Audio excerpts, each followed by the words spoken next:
Sarra Lajnef is a six-time medalist at the UAE 2016. She was the only Tunisian swimmer at the 2015 Kazan World Masters Swimming Championships in 2015 and the only female swimmer at the 2012 London Olympics for Tunisia. We are so excited to welcome Sarra Lajnef into the studio. Hello. Hi, Sally. Thank you for having me. That was an amazing intro. I like it. It's all the stuff you've done. But, you know, as we mentioned, you are a world-class swimmer. You are an Olympian, an elite athlete, really. Is this something that you always dreamed about when you were a little girl in Tunisia? Well, it's really hard to say because when you're a little girl, you dream of becoming a lot of things. But yeah, definitely, becoming a world-class swimmer was one of my dreams. And that's why I actually, when I was 15, my federation and my parents decided to send me to France. Let's go back though, before you were 15, because you joined the national team when you were 11, I think? Yes. Well, I finished high school and then I joined the national team, yes. You finished high school? Finished high school in Tunisia. So finished last year of high school. I mean, my last year of high school was when I started making the times for the national team. Yeah. And I was actually younger than the other people that were in there. So I was 11, but usually you join at 12 or 13. And I was always kind of the youngest one. And then when I was 14, I joined the A national team and I was the youngest one training with them. So I was the little puppy that goes with them everywhere. And it's just and I have two brothers, so I always wanted to hang out with guys. And the older guys, I was always with them all the time. And the girls were jealous of me because I was with the older, cute guys and really nice, A national team. And they were like, how can you just always be with those guys? I'm their little sister. They don't see me as anything else but their little sister, And so did you get the strength from that, from being around them and seeing what they can do and wanting to be the same? Or what was it about swimming and you thought to yourself, I want to compete? Well, my mom, I think I got it from my mom and my dad. I have, the greatest parents in the world. That's probably what everybody says. But really, my mom, I grew up seeing my mom really fighting for everything. And my mom is in the military. She's a military officer and she's a general now. So, I had a role model with me at home every day. And I was seeing her how she was in a men's world and proving herself and being the best at it. So it was really she set the example for me. And I always saw my mom as I wanted to be like my mom. Probably I did it in a different field. But I still did it. And at some point I wanted to join the military because I wanted to be like my mom, exactly like my mom, but she didn't want me to. And then I moved to France and I moved to the US and it was not things were not going that way. But I went into the sports world and then I studied politics. You studied politics? And international relations. This is incredible. You got sports on one side, international competitions, and you've got politics on the other side. What? Yeah, I always wanted to be good at everything. I'm kind of like a perfectionist. They said that Virgos are perfectionists. So, but yeah, in France, I did an economical, so I did an economical high school. I finished my high school in France. So I did 5 years in France. Because you left home at 15. I left when I was 15, yes. That's amazing. Your parents sent you... By myself. My dad went with me. My mom couldn't go because she was I'm not going to leave my girl and come back. I'm the only girl. I have two brothers. So she was I'm not ready to go. Leave her there and come back. So my dad volunteered and I was my daddy's princess too, so it was really hard for him to just go. And I remember the day where my dad was leaving, he had tears in his eyes and it was raining that day too, and he just pretended that it was just the rain that was just making him wet, and I just the strong little girl that I was, I just hugged him and went into the class right away. And I didn't want to have any emotions or anything because I knew if I just showed a little bit of emotion, I would have just melted down. So I just hugged him, bye dad, have a nice trip. And then I went into my class and with my friends and he left and he told me that day in the plane, he just cried. And he was how did I do that to my little girl? Just leaving her there in in an unknown world. And I just go back and let her But I mean, I did my way, and I stayed in France for 5 years. Wow. I kind of like taught myself everything that I know pretty much. But for my parents, it's still hard on them because they still see me as that little girl, like that 15 years old girl. So yeah. And then I went to the US. I got recruited by the University of Florida. Moved to the US in 2009 and decided to do a political science major with international relations minor. And then I graduated with highest honors. Wow. But in all that time, you're still competing. I was swimming. I was recruited by the University of Florida. So between 2009 and 2013, I was swimming for the University of Florida. And we won national, like US national championships in 2010 with my team. And then I was competing internationally and with the university team. So in 2010, I won African championships in Morocco. And I set the record in the 200 breaststroke, the championship record. I competed at like Pan Pacific Games. We were invited because Tunisia is not in the Pacific, but we were invited. I competed at World Championships, short course, long course, Mediterranean Championships, Arab Championships. And then I qualified for the Olympics in 2012. It's incredible. It's unbelievable. London. Thank you. And what did that feel like? Because you were the first female Tunisian to qualify for the Olympics. We had two athletes like in 88 before I'm born in 89. So in 88, we had one athlete invited to the Olympics. But I was the first female swimmer to qualify, to make the cuts to qualify for the Olympics. And it was an honor and it was really a great experience. Like the London Olympics were really something. So I'm happy that I did it. I'm glad. Probably didn't perform as I wanted. I was really ready for it. And then I had a little accident just before it that could have been like fatal to me. We got to talk about that next. This is unbelievable what happened to you, and you still went in there and you still competed. You're not going to believe what happened to Sarra. We're going to tell you that next here on Life Beats. Life Beats. Life Beats with Sally Musa. Only on Pulse 95. Work it, make it, do it, makes us harder, better, faster, stronger. More than power, never. What does it take to be the best in the world? The fastest, the strongest, the one who jumps the highest. In the studio with us, we have the Olympian, Sarra Lajnef. And you're in the middle of telling us your story of how you got to the London Olympics, which is insane. Because just before you went to compete in the London Olympics, this happened to you. Yes. What happened to me is that I had a hole in my lung. The lung tissue blew off and it's just like broke up. So it's not funny how it happened, but it's like, it doesn't happen, like it happens to 1 out of like 10 million. That's what the doctor told me, like 1 out of 10 million athletes that it happened to.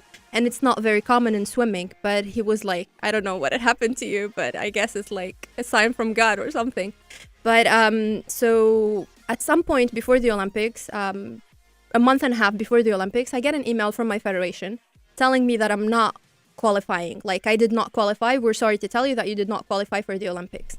So I spent the whole weekend, I remember Thursday until like Sunday, I was crying and just like blowing my eyes, like crying and just like so devastated because I trained so hard and I was really training hard and my coaches were very happy with me.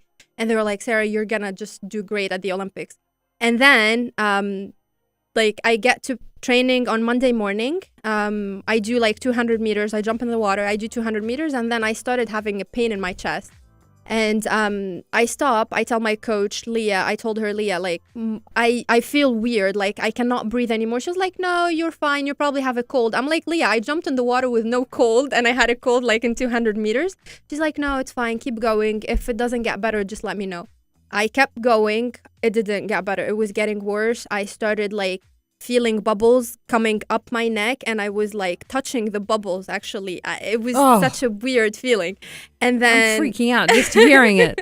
So that was Monday morning. I trained Monday morning, trained Monday afternoon, trained Tuesday morning, lifted on Tuesday morning, And then it was getting worse and worse and worse, and I couldn't like stand up anymore. So I couldn't take a whole breath. So I go to my trainer and I told her, Ashley, this is getting really bad. We need to see a doctor now.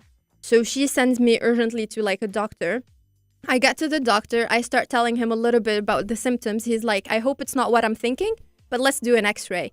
I do the x-ray and I come back to his office and his face was like turning yellow. I'm like, please tell me what's going on. He's like, I'm sorry to tell you, but you actually have like a hole in your lung. Your lung just like, the tissue has a hole in it. And I'm like, I'm sorry, but what does that mean? He's like, well, the air is supposed to circulate inside the lungs, but the air now is circulating inside your body and going up your neck. So thank God you came now, because this is really dangerous. What you did, just like going for 2 days without like doing anything about it, it could kill you. Like if the air goes up to your brain, it could kill you. So I was like, thank you, doctor, for the great news. Well, at least I'm not going to the Olympics, so can I go home? He's like, no, you cannot go anywhere. You cannot, bear the pressure of the airplane. So you have to stay still and not do anything for, until this hole close off. Because the hole was not too big, so we can, make a surgery on it. So it has to close by itself. How long did that take? Well, it took 10 days. I was sitting in my couch and talking to my mom, and my mom was devastated, and she didn't know what she could do because she was across the other side of the world. So you had the no Olympics, you had the hole in your lung. Exactly. And I was sitting and not doing anything. I couldn't even cry. I wanted to cry, but I couldn't cry because it was hurting so bad. And I had my grocery delivered to the house. So going from the couch to open the door was really painful. Oh. And then I was like, I need to do something about this. And then, all of a sudden, 10 days later, I get another email from my federation saying, oh, sorry for the mistake, but you actually made the Olympics. What? That's crazy. That is the craziest thing. And I was like, oh, God. And they didn't know about this thing that happened or anything, So it was what did you think? Okay, Sarah, You're like, I've got a hole in my lung. Yeah. How am I going to compete? Exactly. Make a decision. What are you going to do? So I go to my coach and I'm like, Coach, I'm getting better. I'm starting to feel a little bit better. She's like, you're crazy. What? You're not getting back in the water. You need to wait. So I started cycling a little and I was like, I need to do something. And my team was leaving because that was 3 weeks before the Olympics. So my team was leaving for a competition. We were in Florida and they were leaving to South Florida and Fort Lauderdale to do a competition, and they'll go to a camp in Ireland, a pre-Olympic camp in Ireland. And I was not on that list. I didn't do any arrangements or anything. So that day I cycle for an hour and I run to our agent, travel agent, and I tell her, please, Bonnie, just get me everything with the team. Just put me on everything that the team is doing. So she does it so perfectly and she gets me on everything. And then the next day I traveled with them and I was getting back into it little by little. Oh my gosh. And started training again. But it was hard mentally more than physically because the doctor told me there's a 25% chance that it would come back. Even after it closes, there is a 25% chance. So I was scared, in my head, I couldn't breathe as I could. It was closed completely. But for me, I was just too scared to put the effort 100%. But I got back and I trained really hard. Those 3 weeks, I really trained really hard. And then we got to the Olympics. I was ready.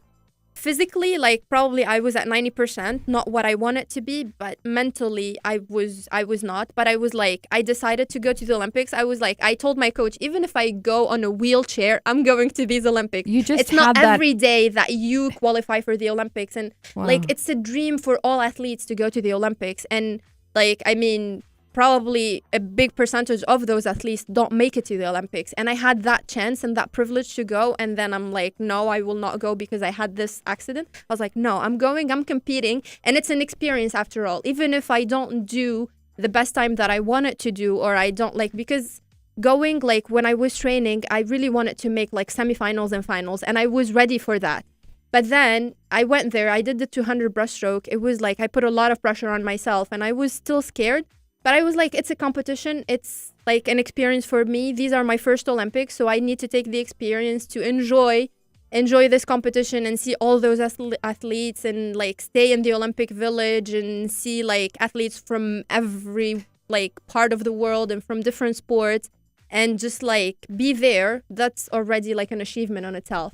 So, it really is. That's extraordinary. That's what I did. That is unbelievable. I need to ask you, with all due love and respect, you're crazy, right? I am. You're gonna hear more about the crazy. I got crazier actually. People get like wiser when they get older, but I got crazier. You just kind of go the other way. You're unbelievable. I want to ask you where that whole mindset, because you have this mindset of there is no option in losing. Losing is not an option. Yeah. I'm not going to back out. You just went for it 1,000%. So where do you get that mindset from? I mean, it's really like the life experiences and like the way my parents raised me. Like, I'm very thankful for the way like my parents raised me, because going like leaving home when you're 15 and going like on a country that you don't know, different culture, different people, like different mentality, like anyone can just like go wrong and just like go completely the opposite way.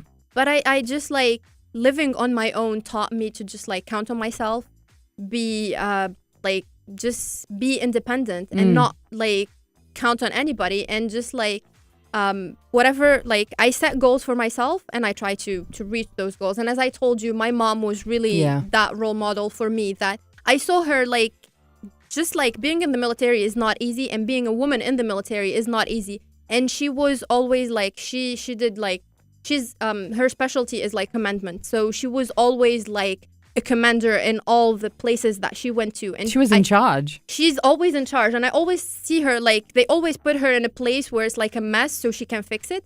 And I saw her fixing it, so I'm like, I can do it. If my mom can do it, I'm her daughter, so I definitely can do it. We need to get your mom on the show. This is crazy. That's amazing. Yeah. You have an incredible role model in her, but now you are becoming a role model for others as well. Somebody who's completely smashing it. We're going to come back in a minute, talk about why you decided to go from swimming to rowing to triathlon and back to the Olympics again. There is so much to talk about still with you. Sarra Lajnef is with us here in the studio on Life Beats. More to come right after this. Life Beats with Sally Musa, only on Pulse 95. Amazing conversation with the one and only Olympian and swimmer. She's a rower. She's a triathlete. There isn't anything that she has actually, there's stuff still for you to come, apparently. But incredible and crazy woman that we love here. Sarra Lajnef. Amazing, unbelievable story. The way that you approach life, what you do with it, is so inspirational. We've only gotten through a little bit of it. Yes. We're only up to 2012. But from there, competing in the Olympics and being part of that experience, after that, you decided to switch to rowing. Yes. Why? Because I was trying to qualify. After I won the Master World Championships in 2015, I decided to go full in to qualify for Rio 2016. Unfortunately, I had a little bit of problems and things happened and I did not go. So when I didn't go to Rio, I was like, I need to find another thing that just gonna keep me going and like push me to do better. So and you kind of like now understand that I'm not the kind to give up. So I was like, okay. I had since I've been swimming, I had a lot of people telling me that I could be good at rowing because I'm tall and I'm endurant, and swimming just got me this endurance, and I have strong legs because I was a breaststroker. So I have strong legs, so I could be good at rowing. So I was like, okay, let's give it a try. I go to a club in Tunisia. So the first club doesn't accept older people, let's say. They only take the younger ones, up to 12 years old. And at the time in 2017-16, I was 26, 27. So I went to the military club because my mom's in the military. So I went to the military club. I go the first day.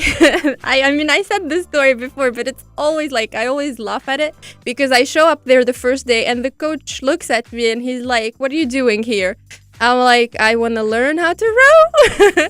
He's like, "I'm sorry, have you ever done rowing before? Have you ever been on a boat before?" I'm like, nope. He's like, "How old are you?" I'm like, 27. He's like, "Why are you doing this to yourself and to me?" Because he had to take me, So he's like, I'm like, try me. Like, I'm good. I learn fast. I'm an athlete. I've been an athlete my whole life, and I can learn very fast. Like, I can pick up things quickly. So he's like, okay, let's go. Let's try you. And then the first week, my dad was with me all the time, and he was filming me, and I would get on the boat and flip. And it was November, and it was freezing cold, but I was like, I'm decided to do it. I'm gonna do it. So I just and I started getting little by little comfortable on the boat. I was there every morning, and sometimes I would train morning and afternoon. And I was like, coach, I'm gonna prove you that I can do it, and I will do it. And then we had a competition at the end of the month. Like, I had only 1 month to prepare, and they said, we want to put you in that competition in the double. And so I was training morning and afternoon and training really hard, and I had blisters in my hand. And because rowing actually gives you blisters a lot, because like you turn the oars all the time, and then it gives you blisters. And I was bleeding, and I was like wrapping my hands and going and just like doing it. So, and we go to that coastal rowing championships in Tunisia, and I go with my double. So she was scared, and I was scared too, because I mean, someone else depends on you. So I'm not only like on my boat, I have another person with me, and I had to really go fast so she doesn't do like all the effort. And we go, and we win the event. We won the double at the Tunisian championships, like the coastal rowing championships. Whoa. Yeah. Incredible. So I was like, yay, see, coach? You the coach proved it. was like really jumping on the rock in front of us. Like, he was jumping up and down, and it was like, good job, nice job. Was he in disbelief at what you had achieved? During like that month, he started to change his mind, and he started like to see how committed I am, and he was starting to encourage me, and he was like, Sarah, I'm really sorry. I didn't believe in you at first. I didn't know you were like that crazy, and you're not a like anyone, you know. So I'm like, I told you I am different. You know, I want to believe that I'm different. You really you put your mind to it, and you can do whatever you want, and you just go for it. So then I came back to the UAE, and I was looking for rowing like clubs here, because I was only for a short time in Tunisia. And this is where the Sharjah connection comes in. This is where it is. So I found Al Hamriya rowing club. So Al Hamriya Sports and Culture Club, and they had rowing. So I called the coach, and I'm like, hi coach, I'm a long time swimmer, and I just like started rowing recently. Can I join your club? He was like, yes, welcome, come on, we're looking for girls, you can come. So I joined Al Hamriya in Feb 2017, and they only had like two or three rounds left in the championship. So I did those rounds, and I won those rounds. I was like winning 5 gold medals at each round, because I was doing the single, phenomenal, the double woman, the mixed double, the quad woman, and the mixed quad. So it was like 5 events every time. So I won the 2017 UAE National Championships, overall winner. And then I went back 2018, and we had like 7 rounds at that championship. So we had a long championship. And then something happens in the middle in March. Oh my gosh. Yes. It's another cliffhanger. You have to wait for it. We're going to come back with Sarra Lajnef because she's moving on to triathlons. But before she does that, you know, another obstacle comes in your way, but it never, But ever... it makes me stronger. I always say what doesn't kill you makes you stronger. People really, it's really you, like everyone really should believe in themselves. And believe that whatever, like if you're not dead from something, it will only makes you stronger and makes you like even better at what you're doing. You've got to hear this. You've got to hear the story of what happens before she moves on to triathlons and what comes her way next. More on Life Beats next on Pulse 95. Life Beats with Sally Musa, only on Pulse 95. It's the story of Sarra Lajnef, Olympian elite athlete, somebody who does not take no for an answer ever, which I love so much. You're incredible, Sarra, and I'm loving hearing your story. And for everybody who's hearing this, there should be nothing ever that stops you. Mm-hmm. You had a hole in your lungs before you went to compete in the 2012 Olympics. You moved from swimming to rowing, where you just demolished everybody that you came across, and then now you are moving into triathlons as well. Yeah. You're deciding to take on a whole new challenge. First of all, why triathlons? And then we'll talk about what happened just before you started. Okay, so rowing is a very hard sport, and I mean, because for me, my goal is to qualify for the Olympics. So I was advised by friends that are in the sports that told me that rowing will take a long time. I mean, you can be good, but to be Olympic level, it takes a lot of work, and you have to be a full-time athlete. Being an elite athlete and a full-time athlete is really like, we don't have this in the region here. So I think people don't understand really what it is to be an elite athlete. Is you work as an athlete. So you wake up, you train, you eat, you just like have a full day of being an athlete. So you don't work like on the side, or you don't have a social life. You don't have a life. You're just an athlete, and you just set your goals for the Olympics, and you train for that, and you do it like full time. So but for me, I wanted to stay at rowing, and I wanted to do rowing. But at the same time, triathlon is good for rowing, because like triathletes and rowers, so rowers, they cycle to get their legs stronger. And triathletes, they row indoors to get their legs stronger also, and to get like the posture right, and to compensate with like all like, because when you're on your bike, you just like bending, and then rowing just straightens your back. So they're interchangeable, so they help each other make like the athlete better. So in March, I wanted to compete at the ITU in 2000. So March 2018, I decided to compete at the ITU in Abu Dhabi. So the World Cup in Abu Dhabi.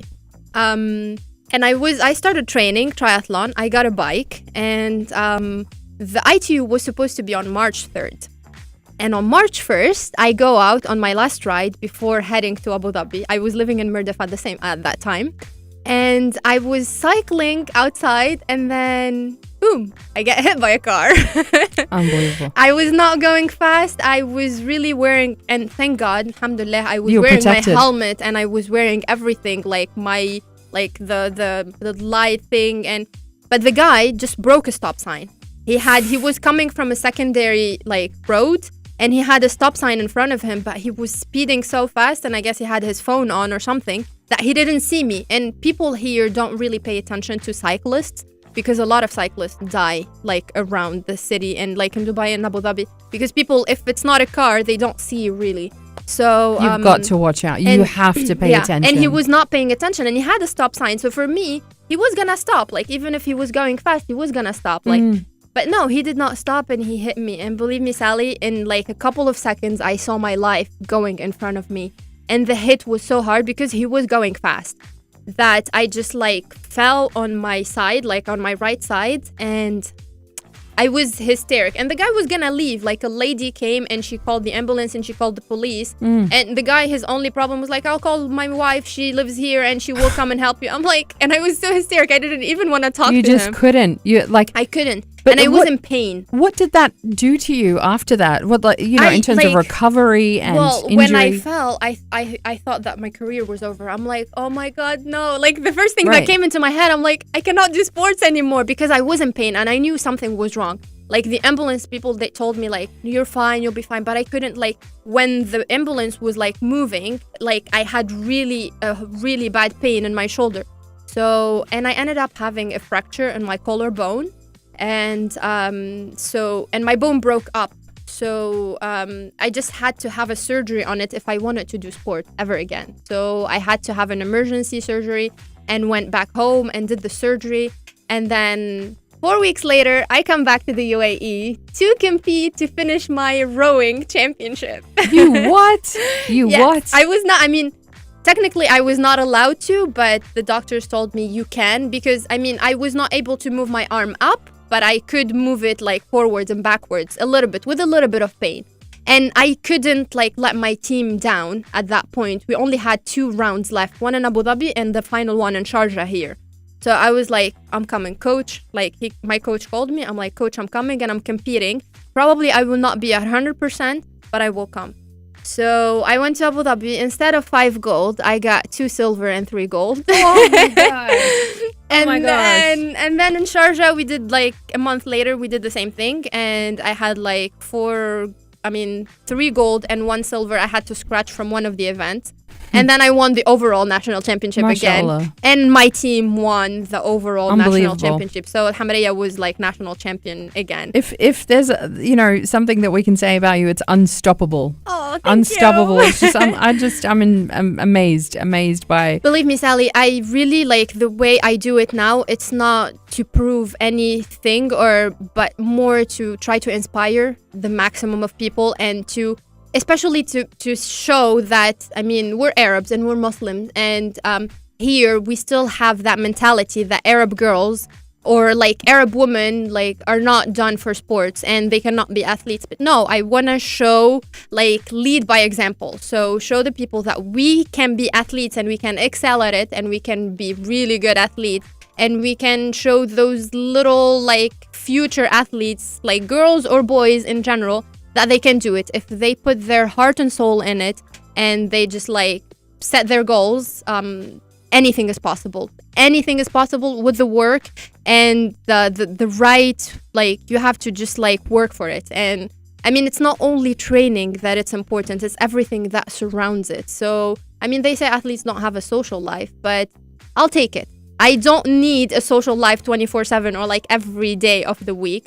So, but if You have your goal. Exactly. You have your goal in your mind, and that that's what medal, you're going when for. you get onto that podium and you represent like your country or your club or like the people that love you, and you put a smile on the faces of the people that believed in you, and then you also put a smile on the faces of the people that didn't believe in you because they will be ashamed of themselves because they did not believe in you. So that means the world, and that feeling of like pride and just like accomplishment, you cannot have it any other way. So training is really hard. I mean, committing is very hard and setting goals is very hard. But when you win, that's what's the most important. We've only got a couple of minutes left, but Okay. you're going for pentathlons next. I mean, you're going. Okay, not so in two the near things. future, but yeah. This is going to be after you go for the Olympics in 2020. Inshallah. This yes. is your next goal now. Yes, because I want to do something different, is to go to the Olympics and compete in different sports. But we cannot compete in different sports at the same edition of the Olympics. So I decided to go to a different Olympics each time with a different sports. I mean, inshallah, God help me. How many to sports can reach you that. actually? Can you compete in multiple sports in one Olympics? No, that's the thing. You can do one collective and one individual, but I mean, collective sports are, I mean, it's hard to do one collective and one individual. So I really think about the sports that I do. I just don't go and do like any sport because, I mean, there's always swimming involved because that's my strength. Yeah. And I still compete in swimming too, you know. Inshallah, I'm planning to go to the Master World Championships this summer in August again. Inshallah, with Al Wasl Club, a local club from here. And in May, before that, I have the Aquathlon World Championships, the multi-sport. So Aquathlon is swimming and running. And then soon, and in a couple of weeks, actually, I'm doing the ITU, the World Cup in Abu Dhabi in triathlon. So it's always swimming is one of the events that I do. And because swimming really sets you for life. It's just like a great sport. It sets you up for every other sport, doesn't Yes, it? yeah, it does, because it's an endurance sport. It works your whole body. But I mean, what I want to say really is sports is not only, it doesn't only like, I mean, get you and make you good in sports. It's just like it makes you a better human being and a better person, because like when you are an athlete, you just learn how to be like organized, how to set your goals, how to fight for the things that you want, and not take no for an answer. So actually now there are like studies that are showing that athletes and Olympic athletes are very hireable. Like people hire athletes more and more because they understood that athletes are a different kind of people, kind of like, if we can say that, because they work really hard to do what they love and what they want, that they can be really productive in the work that they do, also in like in the business world. So because it teaches you all of those skills that you actually Exactly. need. You know, Yeah. being strategic, the discipline, the drive. Exactly, and a team player too, because Yeah. I mean, sports, you are part of a team, so you need to work with your team in order to reach the goals that you Yeah. want to reach. Even if it's an individual sport, we train together. So I Amazing. mean, swimming is one of the most individual sports in the world, but we train together, and you train with a team. So it teaches you like the atmosphere and how to work with people and how to be good. We're going to have you back again, I think. Thank you. Sarra Lajnef, you're incredible. So Thank you. eyes set now on the Olympics in 2020. We're excited. We're going to be watching your journey very closely because Thank this is you. amazing story. Thank you. And you are inspiring so many right Thank now you. all over the world. I hope that's the goal. I'm really trying to inspire and to just talk to people in their language and on their level and telling them that really, I just want to say that, as I said earlier, what doesn't kill you makes you stronger, because it really does. Like, I mean, and it's not like the important is not how many times you fall. It's like when you stand up after it, you have to stand back up stronger and fight for what you want, and you will get it. If you really want it, nothing can stop you. Nothing. The unstoppable Sarra Lajnef. What an absolute pleasure to have you. Thank you, Sally. On It the was Life a pleasure Beats for today. me too. We're going to have this up in a podcast in case you missed the conversation. It's one I'm going to be listening back to again and again. Thank you. As I get on my bike and get in Do the pool. sports in the morning. I mean, practice. I mean, be active in the morning, because Yes. it really makes you more energetic and just like makes you more productive. Believe me, people, it works. If Yes. you do Best your time. sport in the morning, Best time best time Best is time in of the day. morning. I mean, if you wake up at like 7, try to wake up at 6:30 and start with 15 minutes of exercise. It's not gonna be more of a sleep. Like, you're not gonna lose that much sleep, but you will see your day will be set. We are all set. We're excited and we are set.